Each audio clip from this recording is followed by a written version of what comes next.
Hello and welcome. Today I'm going to share with you how I make a background similar to this one, or these two that I'm showing you actually. I made these on some drawing paper. As you'll see there, I'm going to show you the paper pad. And it's 9 by 12 and 70-pound paper, 9 by 12. So you can use any kind of paper. I've done these backgrounds on copy paper even, or you can use a thicker paper if you want to, anything that you want to use. I thought I would share this project because sometimes when I am in between other projects, I'm just really uninspired on what to work on, I will just make these backgrounds so I have them handy to use in my art journals and other projects too. So I'm showing you all the things I've taken out: some book pages, some stencils, some paint, my glue stick. I'm going to tear these book pages and some sheet music, and I'm going to tear them into pieces and glue them down onto my background. I'm going to cover the entire background. That is not completely necessary, but since my paper is not that thick, I want to provide a little bit more strength to my paper and my background, so I'm going to cover the whole thing. And I like to use different colors of book pages. As you can see, some are lighter and some are darker. They're mostly vintage book pages and sheet music. I like to tear off those white edges sometimes, although sometimes I use them too. Just depends on how I'm feeling. And then I like to vary the orientation of the papers. I'll put some sideways, some straight up and down like that. And again, just varying the colors of the papers, the book pages, and the fonts and things like that. Just try to provide a little bit of variety even though it's all off-white. So I'm going to continue gluing just as you see there, tearing and gluing. I'll skip ahead in just a moment. And once I finish, there you go, once I finish that, I cover it with matte medium and let that dry. So now I'm going to take out my paints. And the reason I put matte medium on is because it does allow the paints to spread more smoothly. If I had not put the matte medium down, the paints would just immediately soak into the paper, the fibers of the paper, and then the paint wouldn't move as smoothly. So I am using, this time I'm using my small brayer to spread some paint around. Sometimes I use a brush, sometimes I use my fingers, which I'm going to switch to my fingers in just a moment. And I pulled out these colors kind of randomly. I mean, I tried to pick out colors I thought might look good together. I like to vary the colors that I use. I do have some favorites and go-tos, but I try to use a variety of colors just to try some different things. So I'm going to let those colors, or I dry those colors so I don't make, some mud in my background when I add the rest of the colors. So there you can see I'm switching to using my finger to spread the paint around. So now I have some color in my background and I'm going to start with the stenciling. I decided to use that stencil. Most of the stencils I use I have gotten from Stencil Girl products. I love their stencils and they have a huge variety of stencils. If you are not familiar with this company, they're wonderful. I don't get any benefit from mentioning them, so I just really love their stencils. So I decided to use white. Usually when I make a background like this and I'm adding stenciling, I will usually use white or black. But I use other colors too. Sometimes I use a little bit of gold. Those are my favorite three colors to kind of use in a background to start to kind of unify it a little bit. But there you can see I'm going to add some stenciling in pink.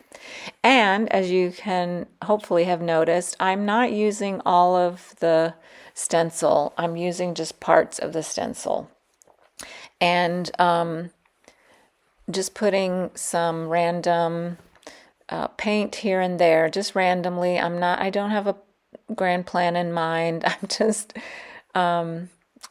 just trying to move along without overthinking, and I don't know, to intuitively picking out parts of the stencil I want to use and the colors. So after a while, this is going to look like a hot mess, and that's okay because you can always fix that at any point in this process. If you don't like if you do like what you've created, you can stop. So you don't have to, follow this process exactly the way I'm doing it. I'm trying to add pink here and there, just spread it around in different parts of the paper, if that makes sense. I am going to use only parts of this paper, so what it looks like as a whole doesn't matter as much because I'm going to cut it down into a smaller piece. So it's kind of like a masterboard, if you've made one of those or if you've heard of them, where you make a background and then you cut it down into pieces.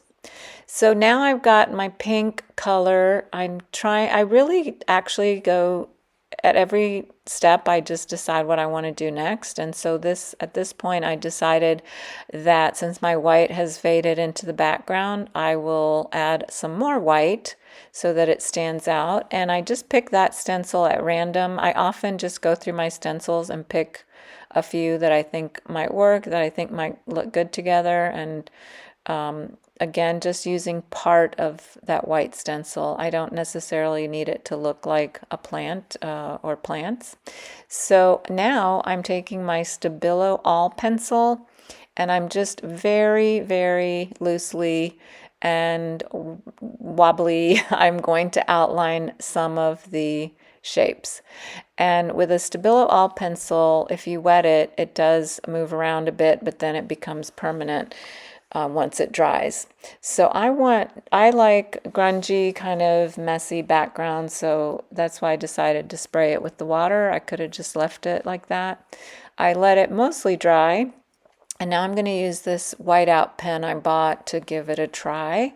I have a bunch of white pens, paint pens, but I always like trying new things, and for whatever reason I decided to try this one out. So I'm very, very loosely drawing around some of the shapes, and I go around and just again intuitively draw very sloppily and very randomly. I draw around the shapes. Now I'm going to use my Neocolors to add more color to the background. This background's getting quite busy, as you can see.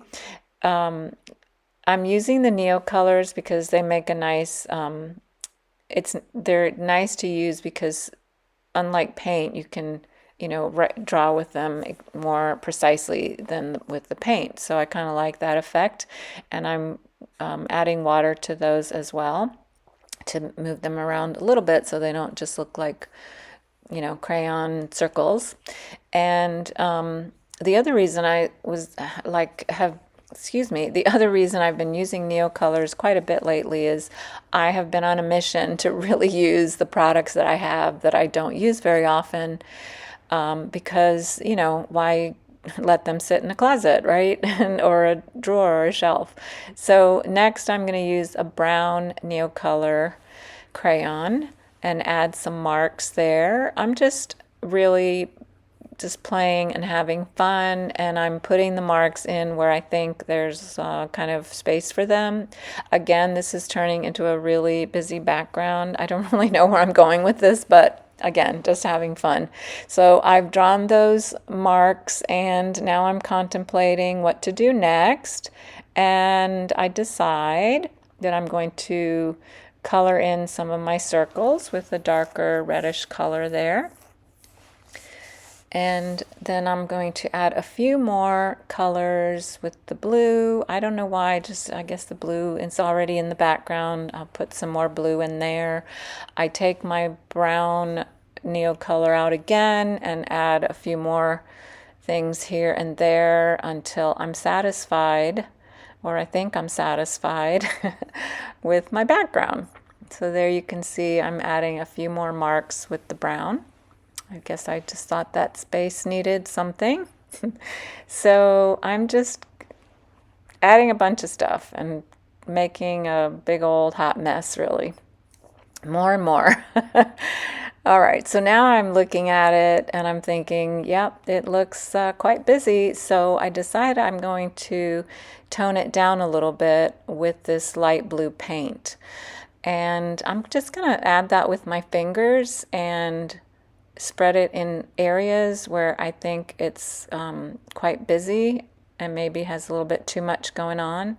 But the good thing about this, I like to use my fingers because I can direct the paint a little bit better, move it around a little better. The good thing about this is that I can spread it out a little bit thin so that you can still kind of see the background, but it looks a lot more muted and well, it doesn't look as busy and as frantic. And I think it looks a bit more cohesive. Again, even though I'm going to tear this down into smaller pieces, I still, don't necessarily want it to look like a, crazy busy mess. It gives your eye, as they say, spots to rest instead of just starting all over the paper looking at all the crazy marks.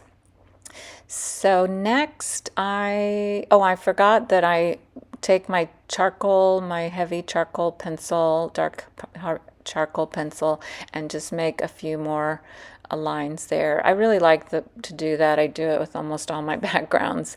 And because that's not enough, I decided to get my some bubble wrap out. That paint is still wet, and I decided to just make some marks with the bubble wrap into the wet paint. Again, I have no idea why I did this, but I thought it would look good. And I just like really layered and textured pieces usually. So I think, yes, the last thing I'm going to do is add some gold splatters because I feel like that's what's missing. And I have this gold spray that I can't, well, I don't want to spray it. I want to add splatters. So I take my brush and then just add those gold splatters. Now, while these gold splatters are drying, I'm going to show you another option for a background. I did the same thing by gluing down pieces and then covering it with matte medium, letting it dry. And now I'm adding gesso. That's just gesso that I get in a big container, and then I put it in a little plastic container. And I'm going to let that dry. And I'm going to use this golden high flow dark brown, I think it's called raw umber, I'm pretty sure. I'm going to use that on my page because I want to make a brown grungy vintage page as well to show you that you don't have to use bright colors. You can use any colors that you want to make your background. So I'm going to spread this paint. This is paint that's just thinner than regular paint. As you can see, it's very fluid, but I like to also add water to make it move around and spread around a bit easier, a bit more, I mean. And that's what I'm doing there. I'm dabbing away some of it with a paper towel or wipe because I don't want to see as many drips as I have there. So I'm going to continue spreading a little bit of that brown, but then I'll let it dry. And then once it's dry, I think it looked fine now that I'm looking at this again. But, sometimes in the moment you make decisions and it's all fine, really. But I decided that, in addition to doing my pencil marks, I decided that I needed or wanted a little more white in the background again. So I go back in with my gesso and add that to my background. So I think that looks fine the way it is, but I decided at that moment that I needed to add more white. And I think that looks fine too. So now I'm going to add black with a stencil, the same stencil I added white to with the other background. You can see there I'm using part of the stencil again, and I'm using black very, very, very lightly. And if I think it's too dark, I don't want it to be very dark. I want it to be lightly in the background. I will dab it with a paper towel or my very dirty wipe at that time to kind of tone it down. So back to my colorful spread. It's all dry, and I'm going to show you how I will cut it down. I decide which corner I'm going to use, and I don't have to use a corner. I could use any part of it, but I decide that corner works well for my page, and I just mark it with a pencil. I don't like to measure. I've said this a million times, but it's true. So I'm just gonna mark it and then tear it with a ruler. I found that image. I have a small bin of focal images, and that was in there, so it was quite easy to find it quickly, and I thought she worked really well with this background. So that's how that came about. And then I'm going to glue this piece into my journal. I'm going to glue the image of the young woman on that page and add some words, and I'm pretty much done. See how easy it is to create a journal spread. I did do some sewing around the edge, and I glued it in with my Art Glitter Dries Clear glue. So I'm going to glue her in there and add the words, and then I really am finished with that page. And this is why I wanted to show this technique or process, because it's just so easy to create a background when you're just not sure or not inspired to create a background right into your art journal. And then I'm going to move over to the I'm not sure what I'm saying there, but I'm going to next work on the brown vintage page, and I'm going to do the exact same thing that I did with the other page. In this one, I wanted those pieces on the left side to kind of stick out as another grungy, interesting feature in my journal, and I'm going to mark it and tear it just like I did with the other one. And then I had pulled out, if you notice there, a doily that I'll use in the background and of the couple, and that's some Tim Holtz paper dolls, which again are really handy to use in projects when you need a focal image, especially the vintage kind, I think. I'm going to do the same thing. I decide where to put the doily. The couple I think looks good. I use my finger to press it down and cut it that way. And then I glued everything onto the paper. I did add a little bit of sewing at the bottom to kind of give them something to be standing on. And I'm adding some brown distress ink to the edges to take away some of the white. I think that looks nice, and again I'm going to glue that in. Here is how my pages turned out. I found some words in a book for each spread. I really love the way this turned out, and how when you cut something down that looks kind of busy and maybe even a hot mess, it looks really good. At least I think so. Now that I'm looking at it again, maybe you could use a little more white over here, so I might do that. And then this one has that little part sticking out, which I also like. And I found words for this page too. I love the way that one turned out as well. So I hope this gave you a little bit of inspiration. I hope you'll give it a try. Thanks for watching, and I'll see you next time.